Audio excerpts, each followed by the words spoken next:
சென்னை வியாசர்பாடியில் சரித்திர பதிவேட்டு குற்றவாளியை தலையில் கடப்பா கல்லை போட்டு கொலை செய்த வழக்கில் ஆட்டோ ஓட்டுநர்கள் 5 பேரை போலீசார் கைது செய்தனர். 17 குற்ற வழக்குகளில் தொடர்புடைய ரவுடி ஆசை தம்பி வழக்கமாக பிவி காலனியில் வசிக்கும் விமலா என்பவரது வீட்டிற்கு செல்லும் நிலையில் நேற்று இரவும் அங்கு சென்றுள்ளார்.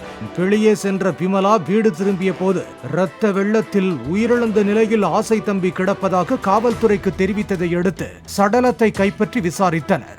விமலா மற்றும் அவரது அண்ணன் சிவகுமாரிடம் போலீசார் நடத்திய விசாரணையின் அடிப்படையில் கொலை தொடர்பாக ஆட்டோ ஓட்டுநர்கள் 5 பேரை கைது செய்தனர். மாமூல் கேட்டு மிரட்டியதால் ஆட்டோ ஓட்டுநர்கள் ஆசை தம்பியை கொலை செய்தார்களா என்ற கோணத்தில் போலீசார் விசாரித்து வருகின்றனர்.